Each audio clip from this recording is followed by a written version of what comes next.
Oke, halo-halo. Selamat sore sahabat kakak semuanya. Gimana nih kabar sahabat kakak semua? Masih ada yang liburan? Atau ada yang baru mulai libur nih? Boleh dong di-spill di kolom chat. Gimana? Ada yang baru liburan? Atau ada yang masih liburan nih sahabat kakak? Masih liburan, Kak? Oh, masih liburan. Oke. Aku mau ngucapin selamat bergabung di Serasi 2026. Serambi Literasi seri data visual dengan tema bercerita lewat data dan visual yang mudah dicerna. Oh ya, sahabat kakak, di sini ada nggak sih yang sama kayak aku, super excited banget untuk serambi literasi kita pada hari ini? Kalau ada, boleh dong kasih reaction yang meriah untuk kita. Wah, halo-halo. Oke, excited banget nggak sih sahabat kakak? Karena hari ini kita bakal mengulik hal yang tentu aja udah nggak jauh atau udah nggak asing lagi nih sama kehidupan kita, yaitu data. Oh iya sahabat kakak, ngomong-ngomong soal data nih, aku pengen nanya, apa sih yang terlintas di benak sahabat kakak setelah mendengar kata data? Boleh dong di-spill-spill nih di kolom chat. Aku pengen tahu apa sih? Angka, oke. Ada lagi? Selain angka, apa lagi ya? Statistik, oke. Menarik banget nih, sahabat kakak. Mungkin ada yang pusing mungkin setelah melihat data? Data kadang emang bikin pusing nggak sih, sahabat kakak? Nah, ngomong-ngomong, kumpulan informasi. Oke. Nah, berbicara soal data, statistik, visualisasi data, jadi kita jadi tahu nih, sahabat kakak, kalau pada dasarnya manusia itu merupakan makhluk visual. Maka di sini nih pentingnya data visual yang mudah dicerna. Supaya data kita nggak cuma lewat gitu aja. Setuju nggak sih, sahabat kakak? Oke. Nah, sebelum masuk ke rangkaian acara, aku mau jelasin sedikit nih tentang teknis acara kita pada hari ini. Nah, yang pertama, biar aku bisa lihat wajah-wajah sahabat kakak yang kece-kece abis, boleh dong dinyalakan kameranya dan menggunakan virtual background yang sudah disediakan. Tapi kalau kurang memungkinkan, sahabat kakak boleh banget nih menggunakan avatar favoritnya ya. Nah, kemudian yang kedua, biar kita lebih kenal lagi nih sahabat kakak disilakan untuk merename akun Zoom-nya dengan format nama strip asal daerah. Contohnya Mangsri Strip Bali. Nah, kemudian yang ketiga, sahabat kakak diharapkan untuk mematikan mikrofon selama rangkaian acara sampai sahabat kakak dipersilakan untuk berbicara ya. Dan yang terakhir, seluruh acara kita pada sore hari ini akan direkam dan diunggah melalui YouTube Yayasan Kokalbe. Jadi, sahabat kakak dimohon untuk tetap aktif sampai akhir ya. Oke, kalau sahabat kakak sudah mengerti dan setuju, boleh dong kasih reactionnya. Nah, biar kita makin kenal lagi, kenalan sama aku yuk. Kenalin, aku Niko Mangsri Febrianti. Sahabat kakak bisa banget panggil aku Mangsri. Aku merupakan awardee Jitu tahun 2025. Nah, saat ini aku sedang berkuliah di jurusan Teknologi Informasi Universitas Brawijaya. Aku juga tertarik banget nih, sahabat kakak, sama data science. Sahabat kakak di sini ada yang suka atau tertarik ke data science juga nggak sih? Ada? Oke, ada nggak? Wah, ada nih. Wah, aku Kak. Oke, sama banget nih berarti kita. Nah, sore hari ini aku akan menjadi MC yang menemani sahabat kakak dari awal sampai akhir acara. Nah, acara ini juga bakal jauh lebih seru nih sahabat kakak kalau sahabat kakak ikut aktif ya. Salam kenal sahabat kakak semuanya. Oke, kenalannya udah nih. Sekarang kita bakal masuk ke susunan acara atau spill perjalanan seru kita pada sore hari ini. Nah, yang pertama adalah pembukaan acara seperti yang sedang kita lalui bersama. Kemudian kita bakal masuk ke dua sesi inti yang tentunya bakal menarik banget nih sahabat kakak.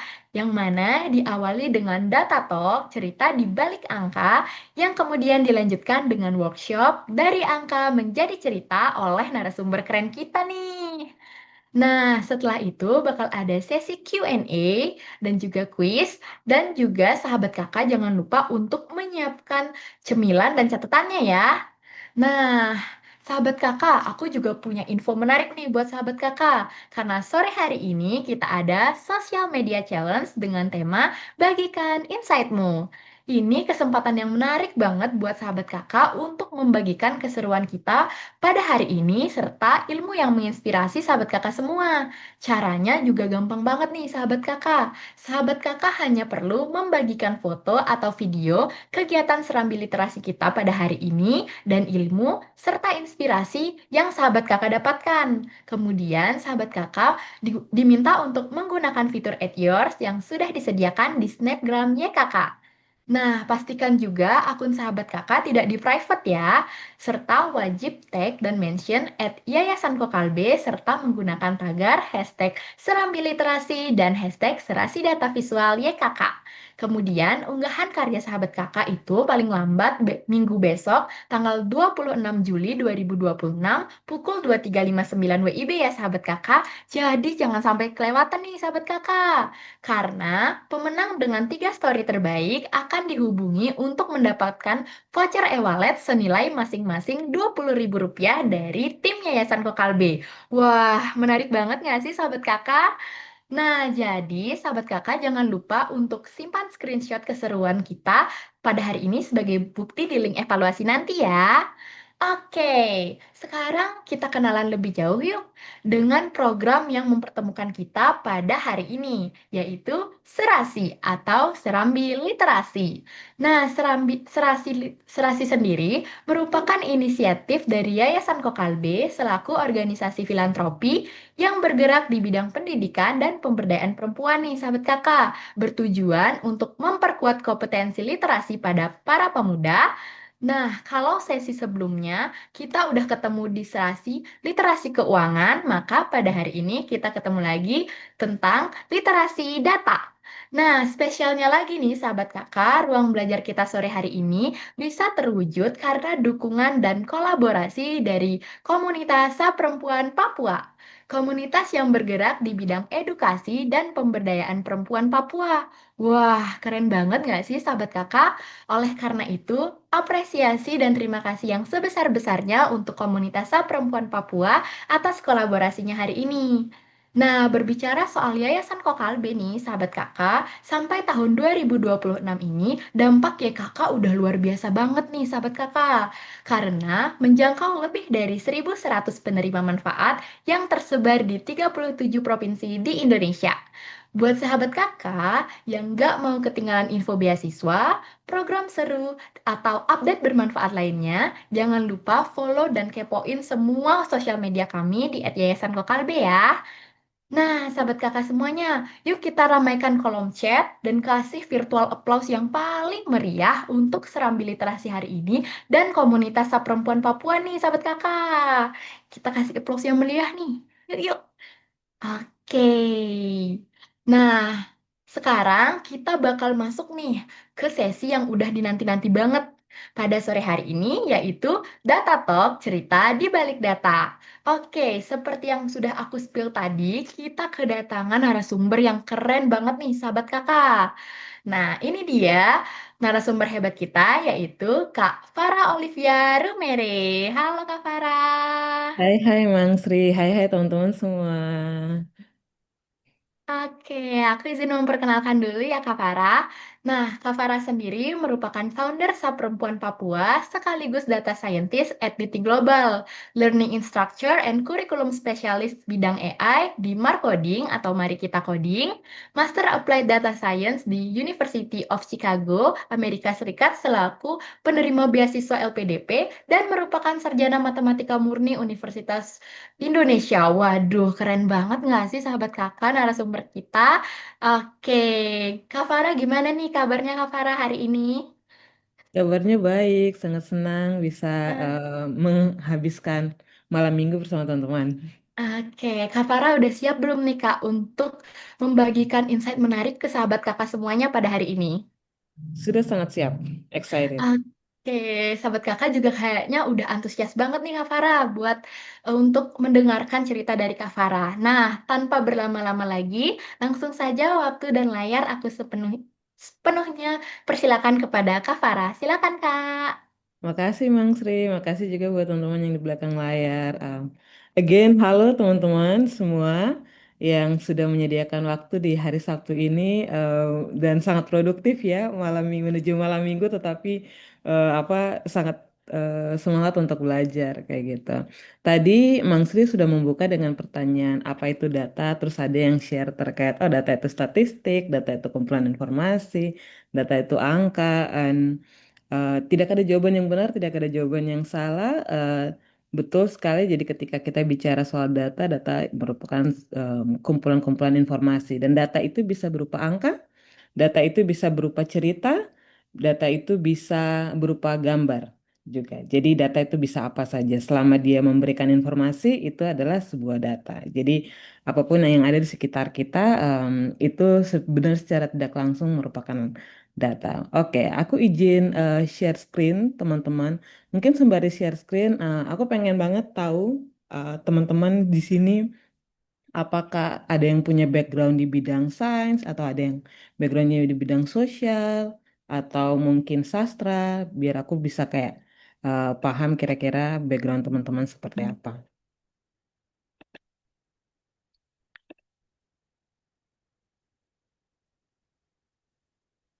Oke, ada yang sains, data, wah manajemen ekonomi, wah development studies. Oke, ada yang belajar biostatistik, ada yang statistik. Apa kalau aku sama kayak teman-teman backgroundku seperti yang tadi udah dibilang sama Mang Sri, aku math, tetapi kalau teman-teman melihat perjalanan karirku lebih banyak di development studies, jadi makanya agak relevan ke karir-karir atau backgroundnya Kak Hoirun kayak gitu. Oke, ada yang manajemen informatika. Oke, berarti sebenarnya nih ya, kayaknya ini beberapa peserta udah, kayaknya sebenarnya udah cukup paham juga nih terkait data ya. Jadi nanti kita bisa saling share ya, teman-teman juga bisa berbagi pengalaman atau pandangan terkait pengelolaan data. Di sini aku bakal share singkat terkait eh, data, khususnya data visualisasi, karena data itu spektrumnya sangat luas ya secara keilmuan. Jadi aku akan share terkait data visualisasi. Di sini kita akan explore dua tools, yaitu yang pertama Excel, tools yang paling umum, terus yang kedua adalah Tableau. Tapi kita akan em, menggunakan tools itu setelah nanti aku share mungkin secara garis besar terkait data ya. Oke, sip. Mungkin karena teman-teman sudah beberapa aku asumsikan mungkin sudah ada paham terkait data dan hari ini kita belajar soal data visualisasi ya, atau bagaimana memvisualisasikan data yang kita punya.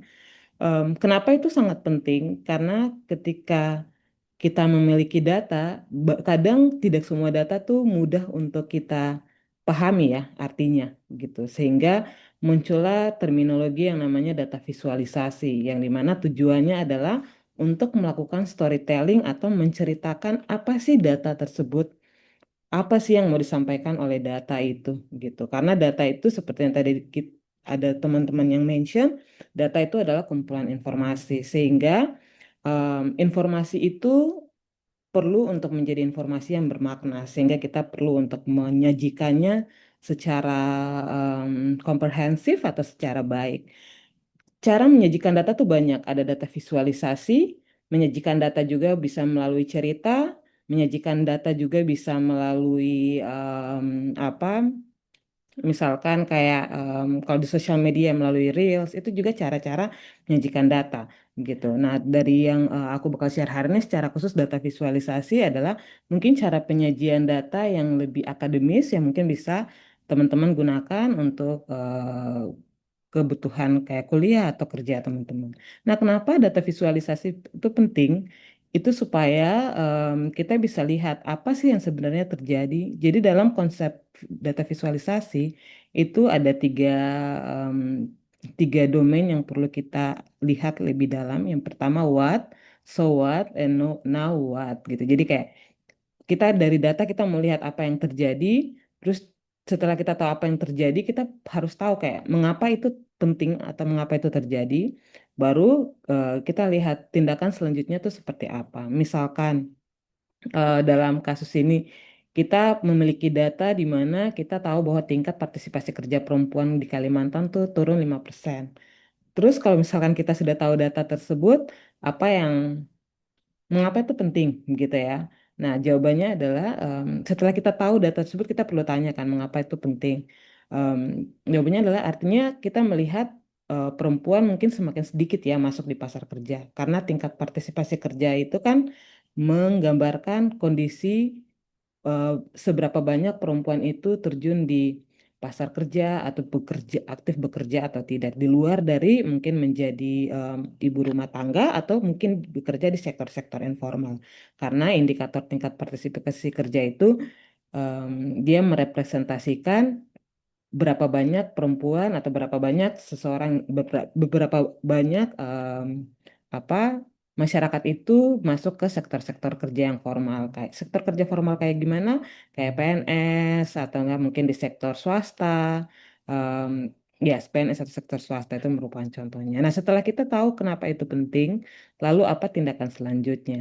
Nah, dengan kita tahu kayak oh kita punya data, terus kita memahami bahwa data itu penting, maka kita perlu jadinya kita tahu oh apa yang mau kita lakukan kan.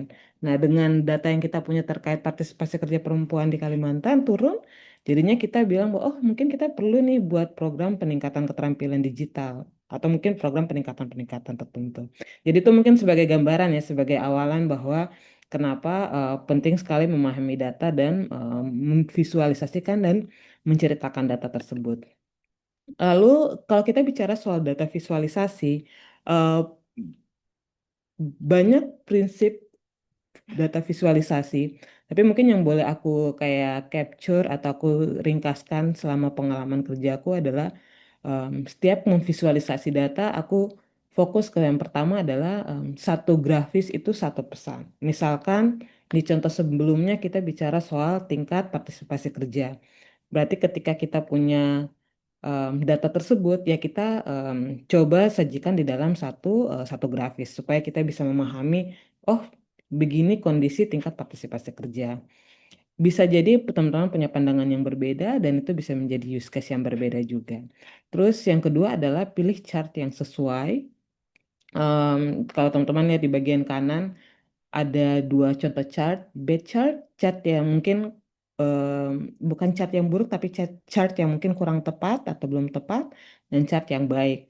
Nah, chart yang kalau teman-teman lihat mungkin secara ringkas sama-sama menyajikan data ya, menyajikan informasi ya, insight begitu. Tapi yang lebih enak dilihat tentu yang bagian kedua yaitu yang chart biasa. Kenapa?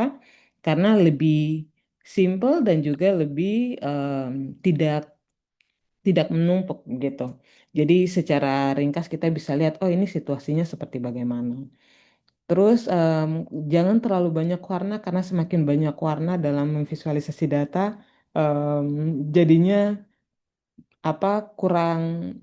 Kalau dalam konsep desain biasanya adalah banyak maksimal warna yang kita harus pakai di dalam satu firm itu mungkin kayak sekitar 3. Kalaupun 5 itu harus kayak sama-sama setara ya. Dalam arti kayak warnanya nggak beda-beda jauh. Misalkan kalau hijau ya hijau mungkin hijau muda atau hijau tua gitu-gitu. Terus jangan judul harus menjawab begitu dan highlight insight yang penting kayak gitu. Mungkin ini beberapa prinsip visualisasi yang baik. Terus apa? Ini aku izin share. Ketika kita melakukan visualisasi data, ini aku share dulu konsepnya, nanti kita hands on ya dari belakangnya. Em, Ketika kita memvisualisasi data, visualisasi yang tepat itu kita perlu kayak perlu memahami data kita tuh seperti apa, terus apa yang mau kita kerjakan, apa yang mau kita visualisasikan, sehingga em, apa yang kita visualisasikan itu dia bisa visualisasi dengan baik gitu ya. Data itu bisa menceritakan dengan sangat baik. Nah, ini salah satu kayak acuan yang biasa aku gunakan ketika melakukan visualisasi. eh, perlu untuk ketika kita melihat data kita, terus kita melihat tujuan kita memvisualisasi data, kita perlu bagi dalam 4 bagian. Kayak kita tuh sebenarnya mau menganalisis hubungan kah? Hubungan itu bicara soal relationship atau korelasi. Em, Terus atau kita mau membandingkan kah? Atau kita mau melihat distribusinya? Atau kita mau hanya melihat komposisi atau proporsinya gitu. Kalau teman-teman lihat di sebelah kiri, kita mulai dengan bagian hubungan. Em, Kita ketika kita punya data, kita perlu melihat kayak data kita ini kita mau melihat hubungannya hubungan satu variabel aja atau hubungan dua variabel atau hubungan tiga variabel kayak gitu ya. Ketika kalau kita fokus ke hubungan dua variabel itu kita bisa menggunakan kayak diagram pencar, bisa juga sebenarnya kita menggunakan kayak kolom chart yang apa sih namanya yang bisa membandingkan dua dua variabel. Kalau misalkan teman-teman lihat, kalau fokusnya di pembandingan ya. Tapi kalau kita fokusnya di hubungan, agar ini kursor saya, oke. Ini cek ini. Jadi kalau hubungan kita bisa kayak kalau dua variabel teman-teman bisa pakai diagram pencar. Jadi yang kayak bentuknya bola-bola terus kayak dia bakal kesebar terus nanti teman-teman em, bisa melihat kayak ada dua perbandingan warna misalkan variabel satu itu warna merah terus variabel duanya warna biru nanti bakal kelihatan bahwa oh ini relasinya seperti apa terus bisa juga kalau dia tiga variabel bisa menggunakan diagram gelembung terus kalau dia sifatnya perbandingan kalau kita mau tujuan dari menganalisis atau membuat visualisasi adalah mau melihat perbandingan dari dua variabel atau lebih variabel kita perlu lihat apakah ini perbandingannya antar barang atau dia mungkin berdasarkan waktu kayak gitu. Kalau berdasarkan waktu kita lihat dia periodenya sedikit atau dia banyak periode. Periode sedikit itu mungkin sekitar 3 sampai 5 tahun. Em, Terus periode banyak tuh mungkin 10 sampai 15 tahun atau 20 tahun gitu. Nah, kalau dia periodenya sedikit yang bisa kita tanyakan lagi apa ini kategorinya satu tunggal sedikit atau dia kategorinya banyak begitu. Kalau kategorinya tunggal atau sedikit, kita bisa pakai kolom chart yang biasa ya. Tapi kalau misalkan dia kategorinya banyak, let's say kita bilang ada 5 kategori. Kan kalau kita pakai kolom biasa artinya kita akan tempel 5 kolom ya dalam satu chart, terus 5 kolom itu dibandingkan ke 5 tahun waktu gitu. Artinya akan banyak chart-chart yang tertumpuk di sepanjang 5 tahun itu. Jadi jadinya kayak visualisasinya kayak kurang kurang kurang enak dilihat atau bahkan susah untuk kita ambil insight ya. Jadi kalau misalkan banyak kategori, kita bisa pakai line chart. Jadi nanti line apa garisnya itu yang bisa membantu kita melihat kira-kira di titik mana ada titik-titik yang signifikan atau ada titik-titik yang mungkin kurang signifikan atau em, mungkin ada titik yang kayak dia dari rendah menjadi nilainya menjadi naik atau mungkin dari nilainya naik menjadi turun kayak gitu.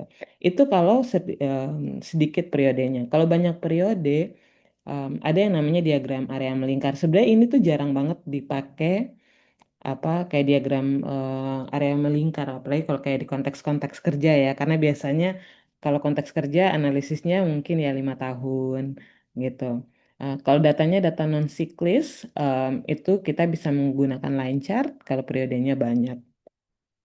Terus ini kalau berdasarkan tren waktu. Kalau misalkan kita berdasarkan antar barang em, apa kalau misalkan dia let's say dia dua variabel per item kita bisa pakai variabel width column chart gitu terus kalau misalkan dia dua variabel per itemnya em, kita juga bisa kalau misalkan dia satu variabel per item terus kita tanyakan lagi dia ada dua variabel per item kita bisa menggunakan kayak diagram SMART gitu. Terus ada juga yang kalau kasusnya adalah sedikit kategori. Let's say wait aku izin off cam dulu ya, karena kayaknya jaringanku rada ini.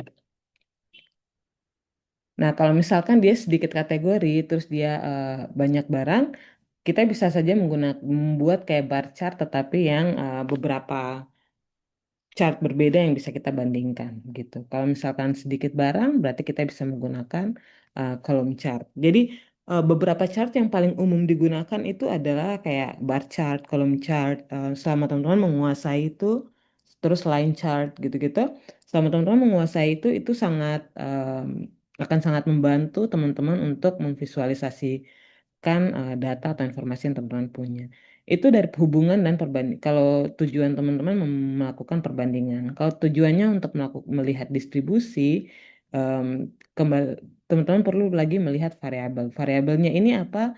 Em, yang seperti let's say kayak di contoh sebelumnya kan kita menggunakan tingkat partisipasi kerja kan. Itu hitungannya itu disebut variabel. Jadi apa variabel itu yang kayak kita gunakan untuk sebagai apa ya bukan judul tetapi sebagai em, acuan awal di mana kita mau melihat atau membandingkan nilai-nilainya gitu. Nah, kalau variabel kalau let's say kalau kita melihat distribusi itu biasanya variabelnya itu harus tunggal. Kalau variabelnya tunggal mungkin dia kayak titik datanya sedikit, teman-teman bisa pakai kolom histogram. Sedangkan kalau titik datanya banyak, bisa kayak histogram garis. Jadi biasanya ini mungkin kalau teman-teman di statistik banyak menggunakan ini ya untuk apa khususnya kolom-kolom histogram untuk kayak melihat distribusi data atau kayak sampel tertentu supaya setelah itu kayak memutuskan ingin melakukan analisis seperti apa, apakah analisis regresi gitu-gitu ya. Karena biasanya distribusi-distribusi ini digunakan untuk analisis statistik di mana ketika kita melakukan analisis-analisis statistik itu kan kita tidak bisa menggunakan model-modelnya secara langsung ya. Let's say kayak model regresi. Model regresi itu bisa digunakan kalau dia memenuhi asumsi-asumsi tertentu, misalkan distribusinya harus normal gitu. Nah, itu teman-teman pasti harus memvisualisasikan data teman-teman menggunakan kayak histogram. Bisa histogram kolom ataupun histogram garis. Itu kalau di distribusinya variabel tunggal, kalau dua variabel juga biasa bisa menggunakan diagram pancar, sama seperti kalau kita melihat hubungan gitu ya. Terus kalau tiga variabel bisa menggunakan diagram area 3D, 3D gitu. Kalau kita bicara soal komposisi, komposisi pun konsepnya eh, ada dua hal kita bisa lihat dia secara statis atau dia mungkin bisa berdasarkan tren waktu gitu.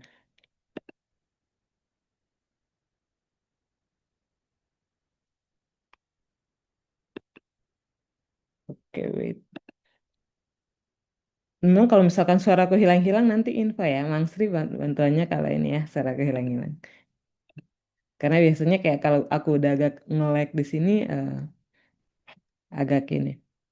Kayak berasa. Nah, Sip. Oke, jadi dari komposisi itu ada komposisi kayak berubah seiring waktu atau tidak statis ya. Kalau berubah seiring waktu artinya ada variabel waktu di dalam data teman-teman. Saya kayak mungkin variabel waktunya bisa per harian, bisa per mingguan atau per tahun.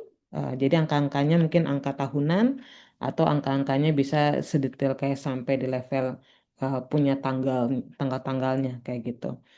Sama seperti konsep perbandingan tadi, kalau komposisi, kalau misalkan apa periodenya sedikit atau waktunya sedikit, mungkin kayak 5 tahun aja, terus mau lihat apa relative differences matternya, itu teman-teman bisa pakai diagram kolom kayak gitu ya. Ini biasanya kalau teman-teman mungkin mau membandingkan diagram kolom ini bisa teman-teman pakai ketika mau lihat komposisi atau komposisi dari kayak laki-laki dan perempuan di sepanjang tahun-tahun tertentu gitu. Ini bisa dibagi berdasarkan gendernya atau tidak bisa dibagi berdasarkan mungkin em, apa industri kerjanya gitu ya. Terus kalau hanya perbedaan relatif penting itu teman-teman juga bisa menggunakan diagram kolom tumpuk. Terus kalau misalkan waktunya eh, banyak periode atau kayak lebih dari 5 tahun, mungkin lebih dari 10 tahun, teman-teman juga bisa menggunakan kayak diagram area tumpuk yang kayak 100% gitu. Cuma biasanya kalau untuk yang banyak periode sama seperti konsep perbandingan, kalau tujuannya membandingkan sama komposisi ini kayak jarang jarang sekali digunakan. Jadi Mungkin yang bisa aku kayak setidaknya summary-kan ke teman-teman adalah Em, ketika memvisualisasi data, penting untuk teman-teman tahu tujuan teman-teman memvisualisasinya untuk apa. Apakah mau melihat hubungan, apakah mau melihat perbandingan, distribusinya, atau komposisinya. Terus apa? Lihat juga kayak apakah ada variabel-variabel yang berhubungan dengan tren waktunya gitu ya. Em, dan yang aku bagikan ini kayak menjadi bisa menjadi panduan, tapi bisa juga kadang teman-teman mempunyai kayak oh kayaknya bagusan pakai chart ini deh gitu. Itu juga bisa. Jadi ini tuh tidak menjadi aturan saklek bahwa oh kalau dia kayak gini kayak kalau hubungan terus dua variabel harus selalu diagram pencar enggak. Ini sebagai panduan, tetapi bisa jadi teman-teman kalau punya tujuannya mau lihat hubungan, terus ada dua variabel, terus teman-teman memutuskan mungkin kayaknya diagram chart aja yang paling bagus gitu. Itu juga tidak apa-apa. Tapi yang aku bagikan ini sekiranya bisa menjadi gambaran. Oke, terus kalau bicara soal tools visualisasi data, sebenarnya toolsnya tuh banyak sekali di luar sana. Ada yang paling umum tuh Excel, paling sering digunakan, terus oke, terus yang kedua ada Google Sheet. Dia hampir mirip-mirip ya sama Excel untuk penggunaan visualisasi datanya. Paling yang biasanya membedakan antara Google Sheet sama Excel adalah penggunaan-penggunaan fungsi atau formula. Karena kan ketika kita melakukan visualisasi data, kita punya raw data, tidak mungkin kita langsung memvisualisasikan kan. Tentu kita perlu membersihkan, kita perlu merapikan gitu ya. Terus kita mungkin harus buat data agregatnya, jadi bisa divisualisasikan dengan baik. Terus ada apa tableau publik yang apa aku juga ntar kita bisa explore sama-sama. Tableau publik itu dia mudah digunakan, terus dia gratis juga. Bedanya walaupun dia gratis, kalau misalkan kita mau publikasi atau kita mau simpan dashboard dan ini kita itu dia harus simpannya secara publik. Jadi kalau menggunakan data-data yang sifatnya sensitif, sebaiknya jangan menggunakan tableau publik gitu. Wait, sorry.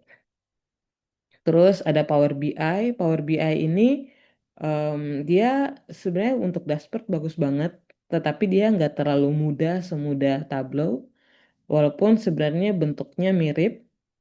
Em, dan biasanya Power BI itu juga dia agak kadang mahal dan setupnya tuh agak susah gitu untuk visualisasi data. Ada Looker Studio, dia untuk dashboard bagus, dia gratis juga. Cuma memang untuk kita mendesainnya tuh menurut aku kurang kurang enak gitu kan untuk didesain. Terus ada Flourish, dia juga oke open source gitu.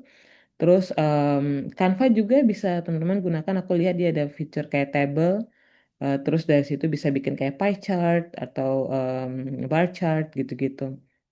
Gitu. Jadi tools banyak sekali tools visualisasi, tetapi kembali untuk penggunaannya teman-teman silahkan selalu pilih yang mungkin cepat, murah dan aman untuk teman-teman akses. Karena kadang kita mau kayak buat visualisasi data, tapi kayak pengen keren, jadi langsung kayak ke Tableau terus mau ke Power BI, padahal sebenarnya esensinya memvisualisasi data, visualisasikan data ya. Kita buat visualisasinya saja. Jadi Excel pun kalau cukup ya, ya tidak jadi masalah kayak gitu. Oke, em, mungkin itu saja. Oh, mungkin sebelum kita masuk ini, jadi nanti habis ini kita bakal ada kayak hands on. Kita hands onnya secara khusus membicarakan mengelola kayak gender data. Mungkin aku kasih overview sedikit. Gender data itu apa? Jadi gender data itu adalah data yang dipilih berdasarkan jenis kelamin ya, teman-teman. Dan dia itu menggambarkan perbedaan kondisi, terus pengalaman, kesempatan dan hasil yang kayak dialami oleh perempuan, laki-laki, ataupun kayak kelompok gender lainnya, kayak gitu. Jadi eh, salah satu contoh gender-gender data yang mungkin teman-teman familiar itu kayak tingkat kemiskinan. Dia akan disebut gender data ketika kita melihat tingkat kemiskinan berdasarkan gender. Kayak apa Em, kira-kira kalau berhubungan kalau tingkat kemiskinan kalau kita lihat perspektif kayak datanya perempuan gimana terus laki-laki gimana atau tidak mungkin em, case-case di mana terkait, let's say kayak apa ya, akses terhadap layanan-layanan kesehatan kayak gitu itu kan sangat dekat dengan gender data.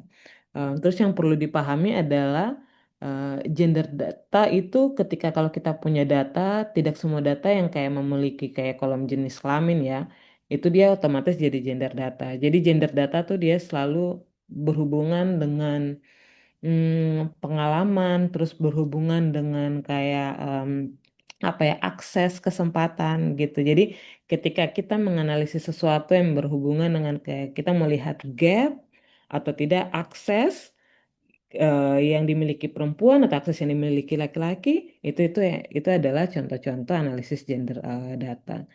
Terus ya, mungkin itu saja dari aku. Aku kembalikan ke Mang Sri sebelum siapa tahu ada teman-teman mau tanya sebelum kita hands on. Silahkan. Baik, terima kasih banyak Kak Farah. Dah keren banget nih sharing dari Kak Farah tadi nggak sih, sahabat kakak semuanya. Nah, sebelum kita bergeser ke sesi workshop nih sahabat kakak, kita masuk dulu yuk ke mini Q&A. Jadi di sesi ini aku udah mengantongi satu pertanyaan nih yang menarik dan juga banyak ditanyain sahabat kakak lewat form pendaftaran sebelumnya nih Kak Farah. Nah, Kak Farah, pertanyaannya datang dari Kak Jaiza Fakihah dari Sulawesi Selatan. Bagaimana sih Kak cara kita untuk menyederhanakan visualisasi data agar mudah dipahami orang awam tanpa mengurangi keakuratan informasinya nih Kak? Nah, untuk Kak Farah, boleh bantu dijawab pertanyaan dari Kak Jaiza ya Kak. Silakan Kak Farah. Makasih pertanyaannya. Dari aku, kalau terkait biar memvisualisasikan data jadi lebih mudah atau mudah dicerna, yang pasti adalah kita perlu memahami data tersebut ya. Data itu, data tersebut yang kita miliki, let's say kita punya data di dalam Excel gitu. Dia ada variabel-variabel apa aja. Kolom nama-nama kolomnya ya, nama-nama kolomnya tuh apa aja kayak gitu. Terus yang kedua adalah kita itu eh, mau informasi apa yang mau kita cari kayak gitu. Let's say kayak tadi kan kita ambil contoh terkait tingkat partisipasi kerja gitu. Mungkin let's say kita mau bikin visualisasi data melihat tingkat partisipasi kerja eh, laki-laki dan perempuan di, let's say di Sulawesi kayak gitu. Nah, untuk dari situ kan sebenarnya kita sudah punya informasi ya. Oh, kita mau membandingkan laki-laki dan perempuan, terus kita mau membandingkan tingkat partisipasi kerjanya. Artinya, oh ini karena dua variabel. Kalau misalkan belum punya pengalaman visualisasi data sama sekali, bisa menggunakan yang kayak tadi ya, yang flow chart yang aku bagikan untuk memilih visualisasi yang tepat. Nah, dari dua variabel itu kan kita pertama mau melihat apa sih namanya? Kita mau membandingkan kan partisipasi kerja laki-laki dan perempuan. Terus dia ada dua variabel, terus nggak ada variabel waktunya. Jadi berarti apa? Mungkin kita kayaknya lebih baik kalau kita menggunakan bar chart aja kayak gitu. Jadi kita bisa menggunakan bar chart untuk membandingkan apa? Data mereka gitu terkait partisipasi kerja. Itu aja sebenarnya sudah bisa membantu untuk membantu kita untuk memvisualisasikan tanpa kayak membaca datanya satu persatu kayak gitu. Karena biasanya ada juga yang kayak apa ya, memvisualisasikannya tetapi mungkin eh, konsep visualisasinya adalah cuma mewarnai apa sih namanya, tabelnya kayak gitu, jadi tanpa membuat dia menjadi bar chart atau pie chart, ataupun kayak kalau misalkan dia dua kategori atau dua variabel aja bisa juga menggunakan pie chart kan untuk melihat komposisinya gitu. Sip. Semoga menjawab ya. Oke, terima kasih banyak Kak Farah. Jadi, kalau boleh aku simpulin, jadi yang agar menyederhanakan visualisasi itu, kita harus tahu dulu ya Kak, apa yang ingin kita cari dan jenis data apa yang kita gunakan ya Kak. Oke, mungkin karena isi kepala kita udah tertata nih sahabat kakak, kita masuk aja yuk ke sesi berikutnya yang gak kalah menarik dan gak kalah seru, yaitu sesi workshop. Baik, untuk sesi workshop ini aku layar dan em, layar aku sepenuhnya serahkan kembali ke Kak Farah. Silakan Kak. Thank you Mas Ri.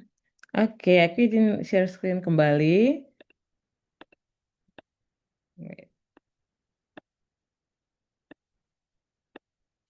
Oke, wait ya teman-teman. Oh iya, kalau misalkan teman-teman yang lain ada pertanyaan, silahkan ya. Apa bisa pertanyaannya terkait materi kita ataupun mungkin terkait pengalaman kerja ya yang berhubungan dengan visualisasi data atau data. Jadi feel free untuk bertanya gitu. Apalagi aku melihat beberapa teman-teman datang dari background statistik yang mungkin juga sudah familiar. Jadi nanti kita bisa ini. Oke, jadi kita hands on pertama tuh kita akan menggunakan Excel.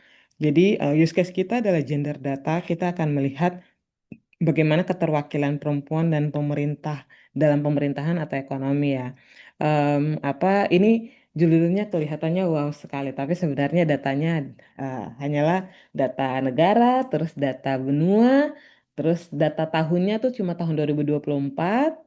Terus data Women Parliament itu data perempuan, presentasi perempuan di parlemen kayak DPR gitu-gitu ya.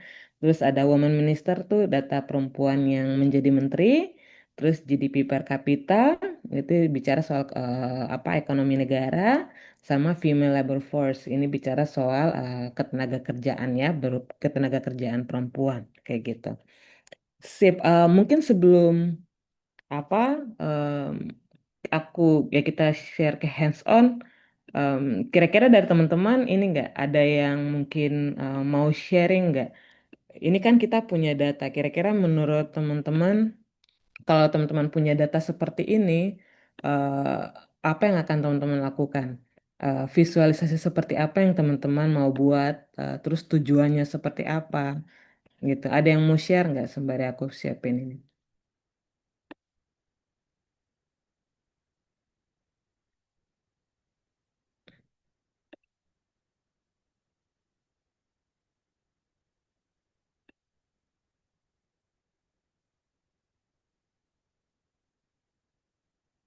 Kayak kalau misalkan kita punya data em, representasi perempuan di DPR, terus representasi perempuan di kementerian, terus apa ekonomi negara dan representasi kayak apa angka angka tenaga kerja perempuan itu kira-kira informasi apa yang teman-teman pengen lihat gitu.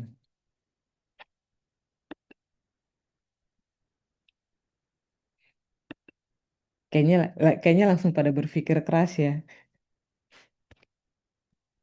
Mungkin Mang Sri boleh nggak Kak nyoba? Oke, boleh silakan Bang Sri.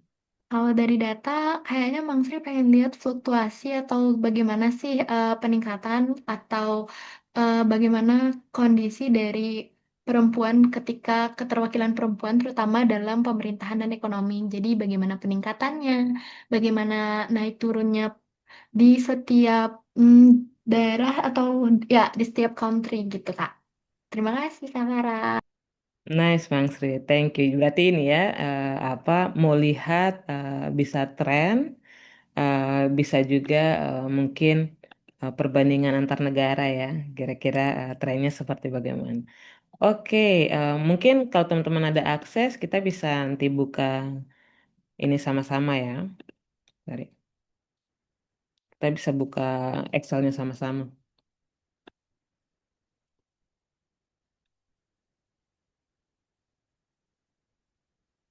Oke, udah ada beberapa nih yang masuk. Sip. Jadi mungkin apa? Mungkin sebelum aku mulai, aku bakal share gambaran terkait ini file apa dan kira-kira di dalam Excel ini ada apa aja. Jadi setelah sesi, kalau teman-teman mau uji coba sendiri, silahkan. Mau ambil use case yang berbeda, silahkan. Tapi di sesi ini kita hands on-nya nanti aku bakal lebih banyak hands on-nya melihat dari kacamata benua gitu. Jadi analisisnya aku akan lebih banyak analisisnya di level benua. Nanti setelah sesi kalau teman-teman mau analisisnya di level negara atau di level kawasan kayak ASEAN, yes kayak apa Asia Tenggara atau kawasan kayak mungkin Timur Tengah gitu-gitu silakan ya. Mungkin bisa menjadi bahan hands-on teman-teman. Jadi di dalam file Excel ini kita itu ada punya beberapa sheet kalau teman-teman lihat. Yang pertama ada data row, Raw data ini sebenarnya sudah tidak terlalu raw sebenarnya karena udah cukup aku bersihkan, jadi tinggal udah bisa digunakan untuk analisis dan tinggal dibuat agregasi datanya supaya gampang untuk diolah atau divisualisasikan. Terus kita punya sheet data. Sheet data sebenarnya isinya sama sama 100% dengan data raw. Bedanya cuma aku udah ada formatting aja kayak gitu. Terus kita ada sheet dashboard. Ini sebenarnya isi dari analisis-analisis per chartnya gitu yang aku compile dan menjadikan itu menjadi dashboard begitu agar bisa dibaca. Terus ada ringkasan per kawasan. Ringkasan per kawasan ini em, kita yang akan menjadi data awal untuk kita bikin ini dashboard. Kita bikin chart terkait representasi perempuan di parlemen ya. Terus apa ada top 10 ini kita mau lihat apa representasi negara dengan representasi perempuan tertinggi di parlemennya, terus ada analisis korelasi, ini kita mau melihat apa bagaimana hubungan antar variabelnya ya, bagaimana kalau kayak apakah variabel perempuan di parlemen itu ada hubungannya dengan ekonomi negara atau enggak ada hubungannya dengan partisipasi kerja atau enggak. Terus ini kayak kuadran analisis ini nanti teman-teman bisa explore. Jadi kuadran analisis ini aku coba buat di mana mau lihat apa mau lihat situasi em, ekonominya hubungannya dengan kayak representasi mereka di lapangan kerja ataupun di parlemen kayak di DPR gitu-gitu ya. Jadi kalau misalkan dia let's say di sini kayak dia nilai GDP-nya $1.000 terus perempuannya di parlemen tuh 63.000 63% terus partisipasi kerja perempuannya 57% berarti di sini dia akan masuk di kuadran negara berkembang tetapi dengan apa representasi perempuan yang sangat tinggi di parlemen. Ya, ya. Jadi nanti teman-teman bisa lihat, terus ada bagian indeks regionnya. Ini lebih ke kayak untuk kita melihat kira-kira kawasan mana saja yang representasi perempuannya sudah di atas rata-rata atau masih di bawah rata-rata. Terus ada bagian komposisi gender di kursi parlemen. Terus sudah ini ada notes sama resources. Jadi setelah sesi kalau teman-teman mau explore silahkan ya untuk gunakan Excel ini untuk mau coba-coba bikin visualisasi tersendiri atau mau ganti-ganti warna atau apapun silahkan gitu. Oke, sebelum kita mulai ke visualisasi datanya, tentu perlu untuk kita mengenal data apa saja yang ada di file kita gitu atau data apa saja yang kita miliki. Yang pertama kita punya data country, yaitu isinya negara-negara. Kita punya data region, isinya benua, gitu. Terus kita punya data tahun, isinya tahun. Women Parliament ini dia dalam bentuk presentasi, isinya adalah nilai yang nilai representasi perempuan di parlemen, terus Women Minister, dan GDP ini terkait ekonomi negara dalam US sama apa angka partisipasi kerja ya perempuan di angka partisipasi kerja perempuan gitu. Nah, setelah teman-teman punya data, setelah teman-teman udah tahu ini variabel-variabelnya apa saja, teman-teman perlu mengecek di datanya. Apakah datanya apa bersih atau tidak? Apa ada data-data yang hilang atau tidak? Menurut teman-teman, apakah di sini kan kita ada punya data-data yang hilang ya. Menurut teman-teman, dalam kita buat data visualisasi, kira-kira data hilang ini kita harus apakan gitu. Silakan teman-teman share di kolom chat ya kalau teman-teman mau berbagi gitu. Nah, jadi setelah teman-teman sudah tahu variabelnya, terus lihat apakah datanya lengkap atau tidak, terus lihat apakah ada data yang mungkin kosong atau tidak, kayak gitu. Nah, kalau teman-teman lihat sepintas, ini karena aku ambil use case-nya datanya kecil, jadi datanya sedikit, jadi kita bisa lihat bahwa, oh, ini kayaknya data representasi perempuan di parlemen nih lengkap, GDP-nya juga lengkap, female labor force juga lengkap. Paling cuma ada satu data aja yang hilang gitu. Tapi data woman minister ini apa datanya kosong gitu.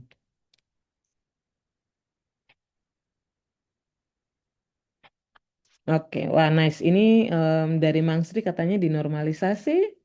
Em, boleh apa Mang Sri boleh jawab lagi normalisasinya seperti apa? Apakah ada strategi khusus? Kalau dari Hendrikus ada missing value sih Kak, bisa imputasi atau dihapus barisnya sih Kak. Tapi tergantung dari ketersediaan informasi dari sebaris data itu lagi. Nice. Em, Terus dari Navita, kalau misalkan data hilang 5% itu boleh dihapus, tapi sebenarnya tergantung kebutuhan, jadi bisa dilakukan handling missing value. Nice, kira-kira menurut teman-teman handling missing value itu ada strategi apa aja? Mungkin kalau ada yang tahu bisa share aja. Kayak kalau imputasinya seperti apa, terus kalau normalisasinya seperti apa. em, Oke, nice, mean, median, modus ya. Oke. Oke. Nanti kalau dari apa Novita sama Mangsri ini ya jawabannya ini mirip ya. Jadi dengan rata-rata dari keseluruhan data gitu. Jadi apa untuk menambah informasi terkait yang direspon sama Novita sama Mangsri. Jadi kalau teman-teman punya data yang hilang, teman-teman tinggal lihat saja. Teman-teman tinggal cari rata-rata dari seluruh data di sini dari Women Minister, terus teman-teman cari rata-ratanya itu yang nanti akan menjadi nilai untuk nilai-nilai yang untuk kolom-kolom yang kosong ini. Terus terkait tadi Novita bagus banget, jadi Novita kasih threshold. Jadi kalau data hilangnya di bawah 5%, bisa dihapus kayak gitu. Dan dari aku pun apa terkait data itu dihapus atau enggak itu bisa kembali ke use case masing-masing. Kalau di konsep akademis, teman-teman bisa hapus kalau data hilangnya di bawah 5%. Kalau dalam konteks mungkin kerja, em, perlu dikonfirmasi ke let's say bos teman-teman atau stakeholder utama teman-teman. Apakah data hilang ini ada konteks yang mungkin kita tidak tahu atau tidak? Kalau tahu, Em, mungkin dari informasi itu kita bisa menyepakati kita harus handle data hilangnya kayak gimana. Kalau dalam kasus kita, em, kenapa ini datanya hilang? Yang pertama karena kita tidak punya informasi sama sekali, begitu. Terus yang kedua adalah ada beberapa yang kedua adalah ada beberapa negara, let's say kayak Saudi Arabia sama United Arab Emirates, itu memang representasi perempuannya tuh tidak ada di apa minister. Terus jadi ada beberapa negara yang memang secara konteks dia tidak punya representasi perempuan di sebagai menteri begitu. Nah, konteks-konteks itu yang perlu teman-teman pahami.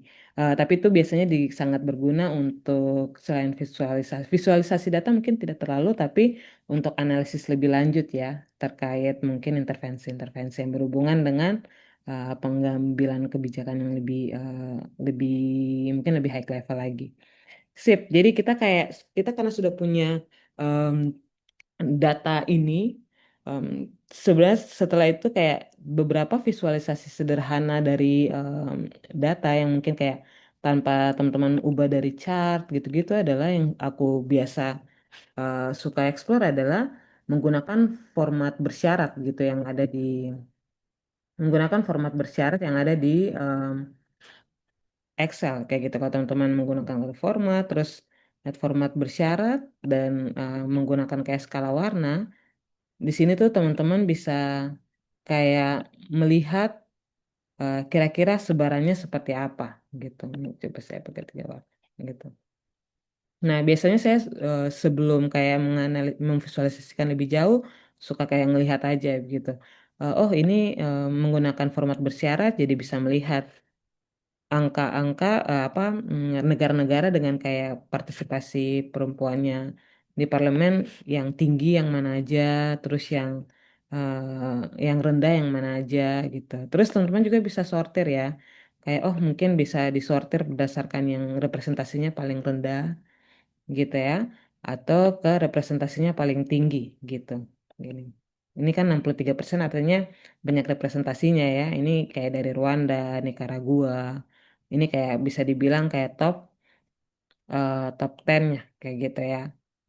Terus kalau kita melihat bottom 10-nya seperti yang tadi aku bilang, bisa sort saja, terus kita lihat, oh yang representasinya paling rendah untuk 10 negaranya tuh ada kayak Nigeria, India, gitu-gitu yang rata-rata masih di bawah 20% gitu. Itu kalau dari perspektif partisipasi perempuan di parlemen ya. Eh, Bisa juga teman-teman lihat dari partisipasi perempuan di minister begitu. Itu bisa teman-teman lakukan ini yang sama juga. Wait, mungkin ini agak berbeda aja.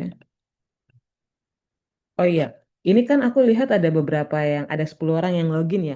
Mungkin ada yang mau share gitu apa em, ketika melihat data terus coba olah-olah atau coba menggunakan format bersyarat, mungkin ada yang mau lihat atau mau share kira-kira kalau representasi perempuan di apa kementerian itu negara mana yang paling tinggi nilainya gitu. Ada yang mau share tidak?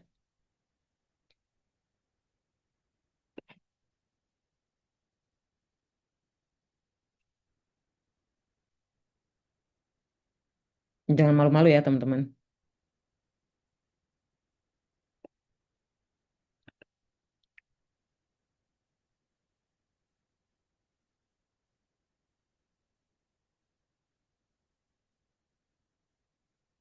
Hmm. Dengan approach yang sama kita bisa lihat juga ini ya, kalau representasi perempuan eh, dengan perempuan di kementerian yang paling rendah justru Indonesia lah. Ini berdasarkan data di tahun 2024 ya. Indonesia tuh masuk yang paling rendah gitu. Kalau kita lihat yang paling tinggi itu ada Finland gitu. Nah, ini kayak ini sebenarnya salah satu contoh visualisasi sederhana gitu. Jadi kita cuma menggunakan format bersyarat untuk melihat apa perbedaan dari segi kayak besaran presentasinya kayak gitu. Gitu juga kayak dengan format yang sama kita bisa menggunakan untuk kayak GDP, kita bisa menggunakan untuk GDP atau apa female labor force-nya ya. Sip. Kalau teman-teman apa coba otak-atik nanti eh, bisa juga ke dia bakal jadi kayak gini. Jadi bisa kayak kelihat. Jadi ketika teman-teman lihat pas buka, oh iya ya, yang hijau ini kayaknya paling tinggi deh. Sedangkan yang merah ini kayaknya yang paling rendah-rendah gitu deh. Ini salah satu contoh approach visualisasi kalau teman-teman melihat secara ringkas ya. Oke, sip. Apa?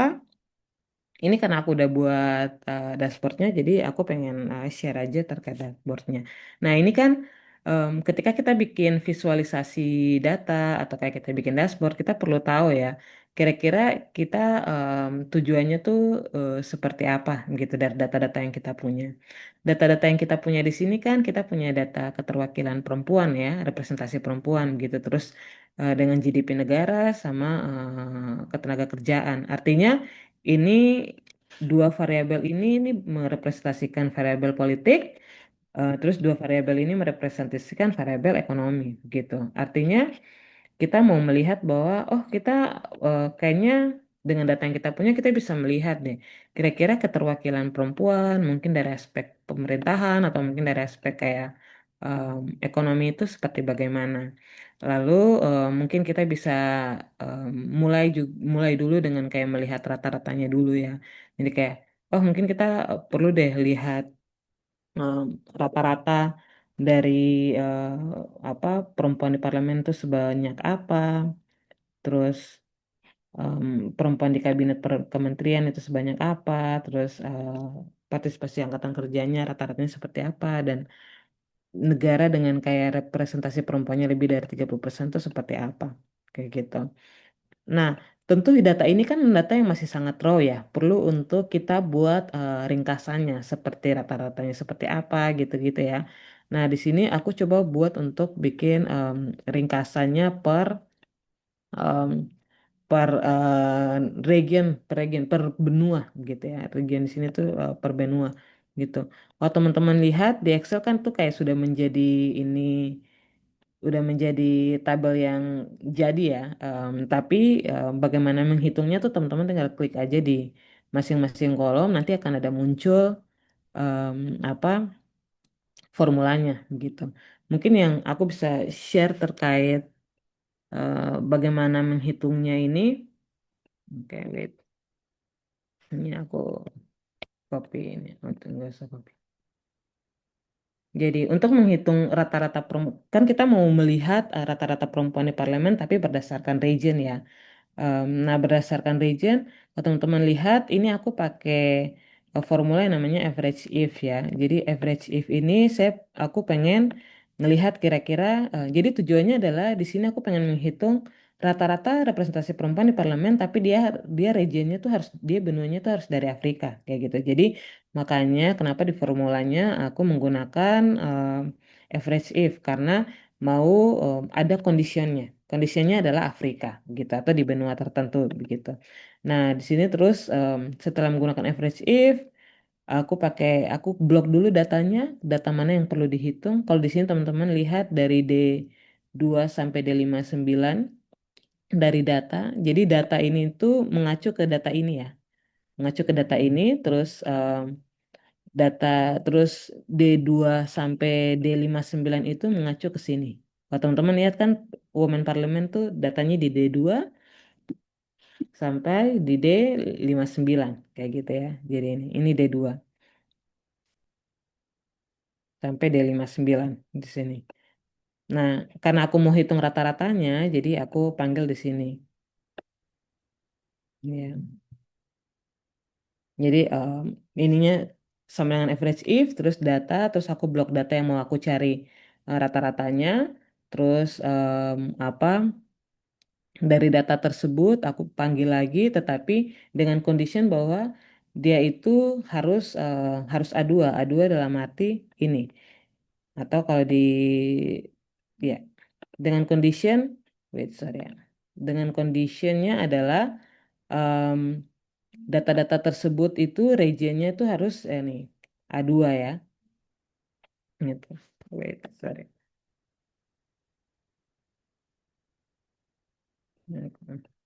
Aku copy aja di sini biar jelas.